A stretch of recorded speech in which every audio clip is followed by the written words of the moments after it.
Thank you very much, Dr. Kwan. This is a great honor and a pleasure to join you all tonight. Before I start, with a view to, as Dr. Kwan said, increasing communication between the Vietnamese American community and the U.S. Embassy in Hanoi, I want you to know what my email address is.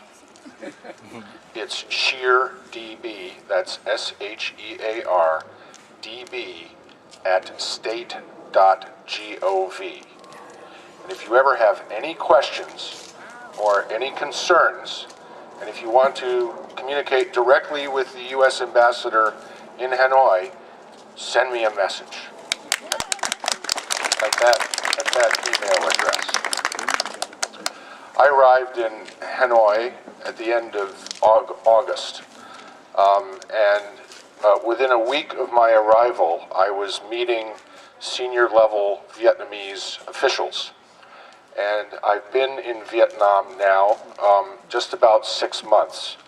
And as a new ambassador, you spend about the first 6 months in your new host country meeting host government officials, paying courtesy calls on host government officials, and traveling to major cities and provincial capitals, introducing yourself to officials in those important places. And that's what I've been doing as the new ambassador to Vietnam.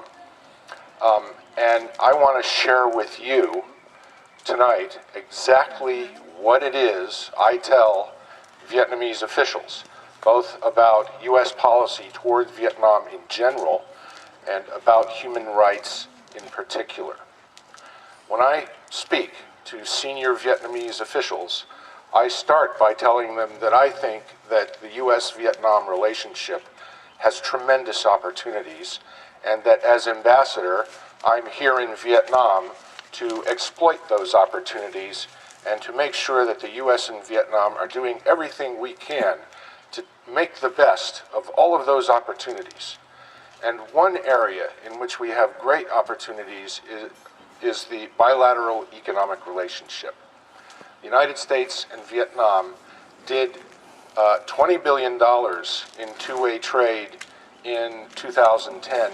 We did $22 billion in two-way trade in 2011. And I expect that that figure will continue to increase by large percentages in the coming years. And to keep those figures growing, to ensure that people on both sides of the relationship, Americans and Vietnamese, continue to benefit from this economic relationship. The United States and Vietnam are going to have to negotiate the Trans-Pacific Partnership.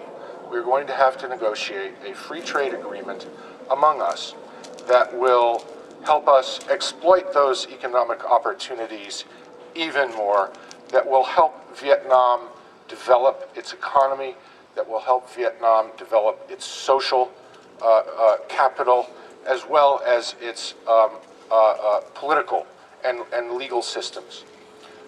That, for me, those things for